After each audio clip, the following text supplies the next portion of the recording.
All right. Good day wherever you are. This is Kingdom Economic Forum in partnership with the New African Concept. Thank you once again for joining us. Please like this platform, Kingdom Economic Forum. Share, subscribe, and share with friends. Let us do to get many people to listen to things we are sharing on this wonderful platform. Last week, we tried as much as possible to look at the philosophy of nation building, where we began looking at the foundation, which we think has to do with the mindset. In our discussion, we were able to let you know what helped America having two eagles, the religious side and then maybe the scientific side. We were able to combine to develop their nation. Your guess is mine. Now, what is happening to America? The one wing of the eagle is now flying at the expense of the other wing, which we think that in the coming years, if they don't sit back, they don't come to terms of what their forebear established for them, things might not look good for them. But the challenge has to do with the fact that now we in Africa, we don't really have even this foundation. The religious aspect has created an impression that God is afraid of science and questioning. So those who are asking relevant questions have been branded in a rebellious aspect. But we believe that the reason why we go to school is to ask questions. It's important we ask questions. When questions are asked, then people will begin to apply that critical thinking to try to find solution. Why have we been doing this? And when the youth are asking such questions, we need to find answers. Unfortunately, few people who are becoming so vocal and trying to answer questions the youth are asking, as far as national development is concerned, might not have the balanced information as the church or the religious body would have. And the youth are listening to them. So today we want to look at within the same mindset, we want to develop a mindset called Ghana First mindset. Trying to reclaim our destiny, begin to look at Ghana, whatever we do as Ghana First. Look, interestingly, in the Protestant philosophy, the issue of patriotism was looked as a religious assignment. Yeah. That you have to be so patriotic to your nation as a religious right. You love your nation. The question is, if we undertake any research work on how much we love our dear nation, it will be a disaster. We really don't, because we haven't come to terms to take decision based on having the principle of Ghana First. So today we want to look at how can we have that mindset revolution that Ghana is first, or maybe Nigeria first, Cote d'Ivoire first, Africa first. We want to have, if we are using Ghana, but you can apply the same principle in which country in which you find yourself. Doc, the floor is yours. Okay, so thank you all very much, and we are all warmly welcome again to Kingdom Economic Forum. So we are still on the narrative on developing the Ghana First mentality or mindset. But even in the first place, the why of it. Why is it necessary to develop the Ghana First mentality? You see, without the Ghana First mentality, then we are going to get the kind of results that we have. Because our system has been wired in such a way that there is always a driving motivation behind the actions of people. So it depends on what you situate as your driving motivation. So without the Ghana First, now in our context today, what we have is either ethnic first or tribe first. So for some people, whatever they do, it is their tribe first or nothing else. In other circles, it is party first, political party first, partisan. So they may have a facade. So normally what happens is that they choose slogans that communicate communal advancement. Ghana is, the advancement or the transformation of Ghana or the development of Ghana is what we want. But beneath it, it is party first. So things like party Hiesika undergirds every motivation, every project. So every project that we are undertaking or they're undertaking, one of the questions they are looking at is how much or what percentage is coming to the party. And for some people, it is even association first. That maybe, yes, meaning the core prempe, nearly on that. And I know very well that this person does not have the moral and then the intellectual turpitude for the task that he is vying for. But it is because we are all part of an association or a fellowship or even in the church. Religion. So you don't vote for somebody because you are in the same church or denomination with.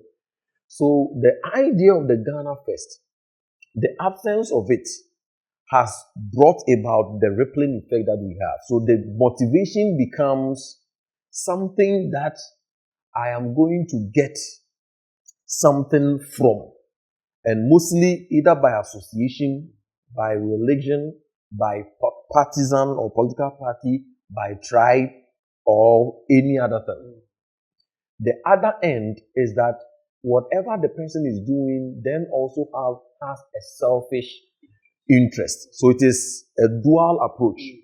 First, the selfish interest, and then second, the associated interest.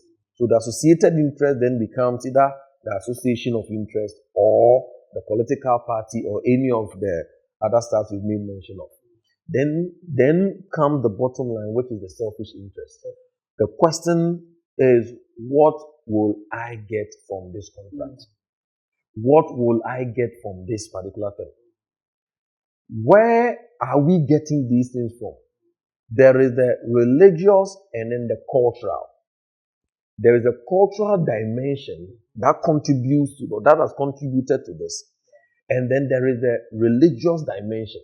So the religious dimension is when we communicate teachings or theological framework that detaches us from societal involvement and focuses us much more what we normally call the we are going to heaven theology. So when you have a consistent theological communication that pushes the interest of members to heaven, rather than, yes, it becomes an escapist approach, rather than really training the people to be involved and see that building the nation and transforming the society is part of our responsibilities as believers. I want you to repeat this one because you see, Jesus, those who are Christian listening to us, Jesus said we should occupy till he comes. Occupy till I come. He didn't say be around till I come. He said we want us to occupy. So wherever he has placed us, he wants us to have his signature there. We should occupy. Yes. So I think it fits into the statement. If you are a Christian with the kingdom mindset, you are asked to occupy till he comes. So you can't be preaching that escapist, yes. Preaching and then you destroy this environment and you want to go to heaven. Jesus will not allow you to go there because you take that galamsey mindset to heaven. You go and you do galamsey. What goes to heaven? No. That mindset, so you will not be qualified to go Yeah, there. so that's very good. Yeah. So in summary on that, every theology or any theology that does not make room to accommodate national transformation is an incomplete theology. Any theology or any doctrinal framework, religion that does not make room to accommodate the place of societal and national transformation and development is an incomplete theology. A half-baked theology. Because at the end of the day, when when God transforms a person, that transformation must be seen in everyday life. So where we have come to arrive at this point, partly because we have a consistent or dominant theological framework that does not encourage believers to see their involvement in the society and in the nation as part of their kingdom responsibilities. To add to that, you remember when the Israelites were being taken, even through prophecy from Jeremiah, that the country in which they were being sent, they should seek the well-being of that country. Yes. Out of which they will get their prosperity. Their prosperity. Even when they were being punished, being sent to a different country, God expected them to seek the welfare of the country in which they are being sent. How much more in the country in which you have been born? Yeah. Then it means that we have a lot of work to do. We have a lot of work. We have a long way to go. We have a long way to go. So leaders who are listening to us, Doug has raised a very important statement, which I associate with, that if the gospel you preach, the transformation, the souls you are saving, if they are not going to transform their society, then the message we have preached has been half-baked. We haven't finished the work, because we are supposed to bring transformation to the society in which we are. If Ghana says we have 72% Christian, the question we are asking ourselves is that, have we been able to transform our society? If the answer is no, then we need to repackage. We need to change what we are preaching from our pulpit. This, I have to say, we need to change the message. But to me, the message is not going. We are just making noise. The message is not going. The 72% Christian, and we have not brought that reformation and the transformation that is required to bring life, impacting people around us. Then we should check our theology and our message. Great. So that is one. The other side, so which is not, or is making the average Ghanaian not to think about Ghana, is our culture. So we've repeated it over and over again, that we are coming from a background that was a bit more segmented. So though we have come together as a country, we are yet to really have that in our minds, that we are one people. So it appears on paper or very superficial that we are one people, but beneath we are divided along partisan, tribal, and sometimes around religious lines. So because of these divisions, we are not thinking about the common good of our nation. And then also, part of the reason why, especially the younger generation, is also not looking towards Ghana first, is how we have seen and treated our system all this while as a nation. So the consistent failure or the consistent struggles that the nation has gone through. So when the young guy is growing up, he's seeing adults who are speaking against the nation, who are running away from Ghana, and then now the Ghanaian dream has become to Japa. Yes, you have to go outside in order for you to. So narratives are not narratives that encourage that transformation. What therefore is the way forward? Just like you rightly said, we must have a theological adjustment or doctrinal adjustment where we must communicate and we must be deliberate, where from the pulpit there is that communication that you should see your role or your duty at the workplace, in your family, in your neighborhood, and then above all, your society and Ghana as part of your sacred responsibilities. And I've always contended that we must not separate sacred from secular, where we limit sacred to what we do in church, the tithes, the all nights, the prayers, the deliverance, and then the remaining things is secular, without God. We must see it as our divine responsibility. That is very, very important. Very much. We have established already that the concept of nations is a biblical concept. It is not a hidden or worldly concept. It is a biblical and a kingdom concept.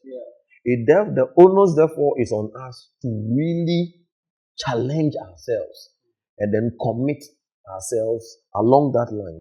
Number 3, we must develop a system where we are conscious of loving our nation. That is the long and short of it. You don't destroy what you love. You don't destroy what you love. You don't speak evil about things you love. Exactly. And this has to be so conscious. We have to be so conscious. Deliberate about it. In fact, sitting here, I love Ghana. It's difficult for me to travel outside this country. I love this country. God knows I love this country. And trust me, when you develop this mindset, you so enjoy this nation. When you develop this concept that you want to love this country, trust me, God also, you always have ideas. Yeah. You always have business ideas when you begin to love this country, because you don't want what you love to be destroyed. So every time God will be giving you ideas and strategies and business ideas that you can actually implement in this country. Let's become so conscious. And I think to add my voice to this, it has to be so compulsory. The curriculum we are teaching from primary school, the nursery up to the university, even in the churches. At least at every church service, by the time you end, maybe you sing the national anthem. If you don't get opportunity to explain, let's sing it. The national pledge. Even my chairman, the Church of Pentecost chairman, is fond of doing that. Great. That you see, you want to see the Ghana flag. Yes. And I want to encourage that every house can even have the flag in the. Maybe we can throw this challenge by next year's 6 March. Every household should have a flag. I will travel to Singapore. Every household. Wow. There's a flag. Not just even the house, even if when they are having this flag. Every flat has a flag. Excellent. And I think we can do that. The flag. Maybe we can have that challenge. Every household, every church, every school, institution, the offices, wherever, we should have a flag. And that is what will generate the love for nation. Yeah. We want to. So maybe you want to add something. Yeah. So it is an excellent thought, and we must keep on teaching the people, especially the young and emerging generation. We must hammer it. We must teach it. So there must be a break point. This is the main deal.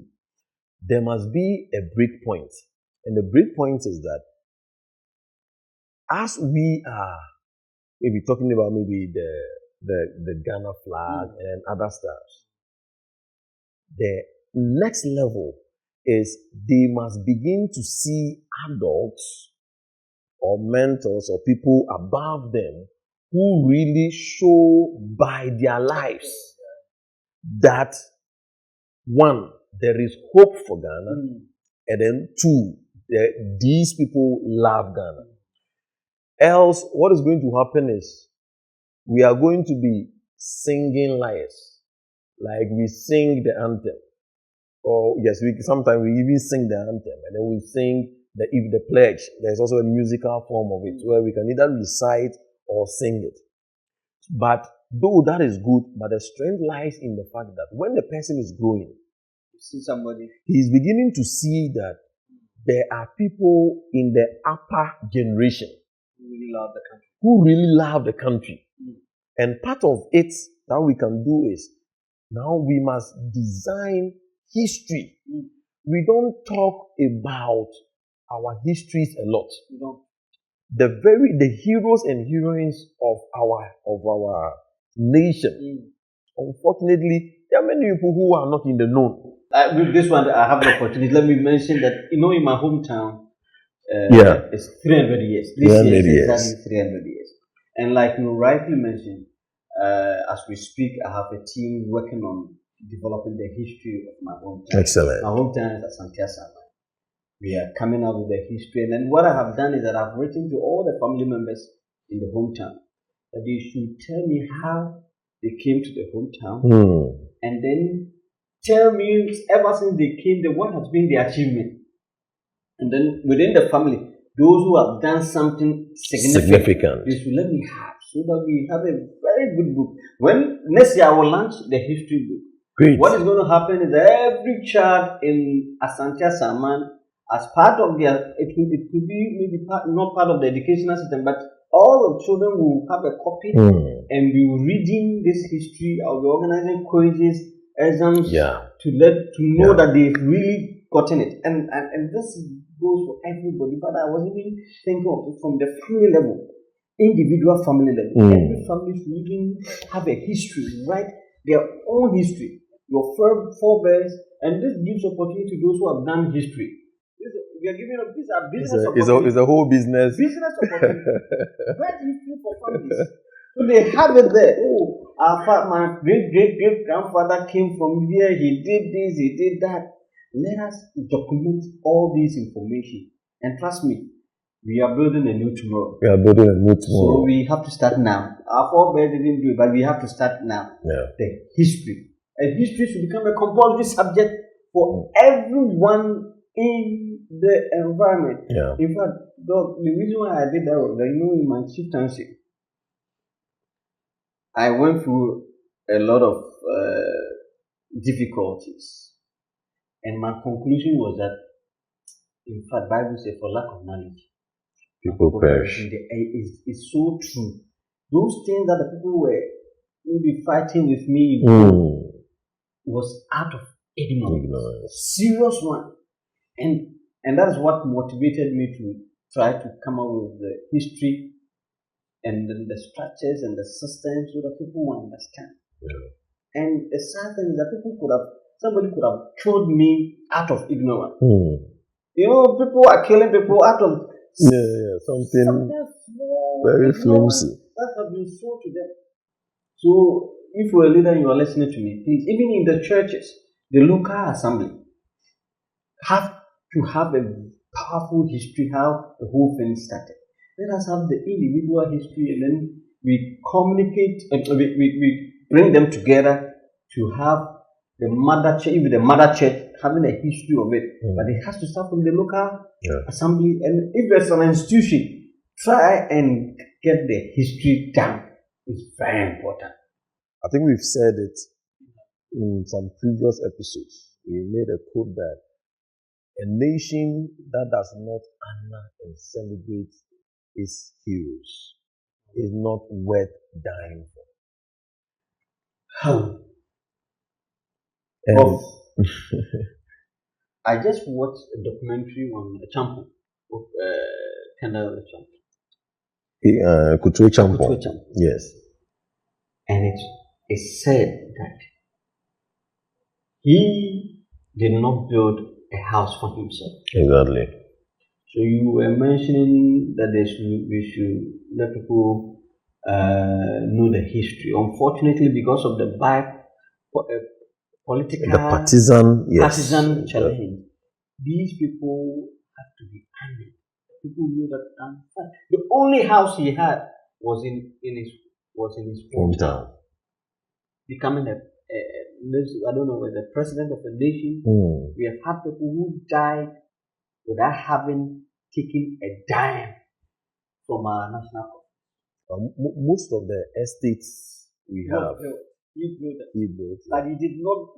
Dansuman Estate and all that. Estate, but he didn't get one.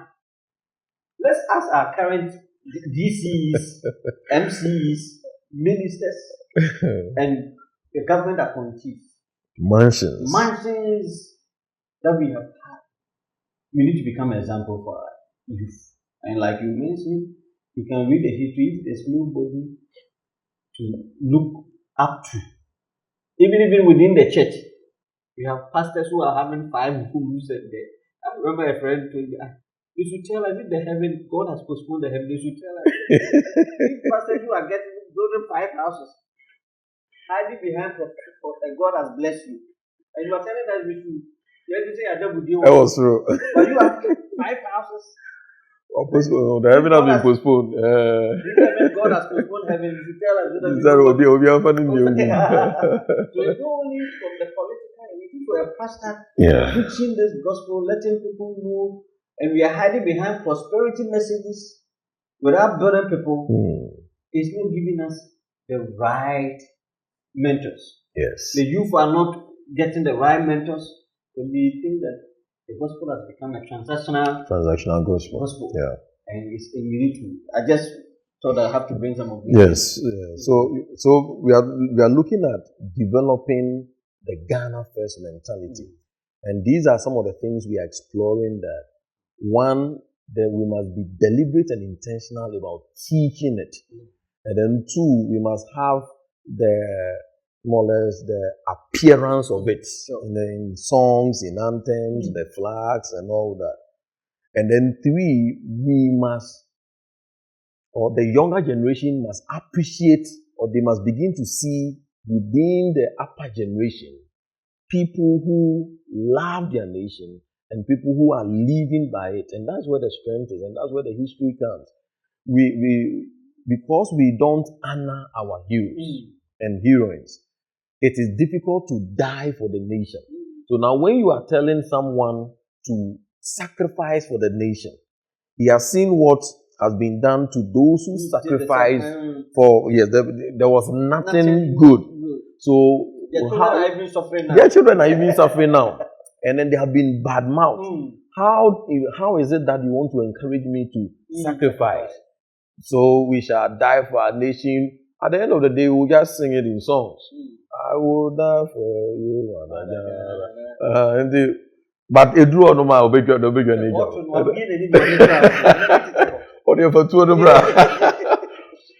and many people are oblivious of our history. This philosopher, Anton Amo, he was the first black philosopher in Germany. And when you look at his writings, his papers, excellent. Where even there are streets and other things named after him there. And then you will come here. No, he has nothing. People don't even know who he is. Rocking shoulders with the philosophers at that time. And people don't know, but the black star in the flag is actually attributed to him. What happened was that when Theodosius did the flag, originally it had no star. And Nkrumah requested that the star should be put in. Now the star, he took it from Marcus Garvey. Because he also studied outside, and then Marcus Garvey, those Pan-Africanists. So Marcus Garvey was one who shared that. So Marcus Garvey had like a sailing fleet that he called it the Black Star. And Marcus Garvey took that inspiration from Amo, the first black philosopher, and he was a Ghanaian. So when Nkrumah realized that the Black Star, which was named after the fleet, which was owned by Marcus Garvey, it was pointing to a Ghanaian. He told the woman that Fatu, a Black Star etum, and then she made the point that Ankomunya stars need be brave, like the American flag. You can have a number of, and then she said, no, I'm referring to only only one star, which is Anto. And we have this flag. And then even just today, go to the parliament and then even quiz them on this. Many people don't know what the black star is representing and where it is coming from. So we have to rehash. I would love that even history will be a stand-alone course. That everywhere, from kindergarten to even PhD level, you will have to do it, understand it, and then embrace it. It is part of the rebuilding or the new Ghana that we want to build. People of old that have contributed, we must appreciate them. We must appreciate them, sing their songs. And you see that when the younger generation begin to see that, that is when they begin to appreciate that, this is worth dying for. Because when you look at maybe the Spartans, the reason why they are ready to die is that their names will be etched literally in gold. But unfortunately, in attempt even to honor those who have done well in our society, we politicize it. That is it.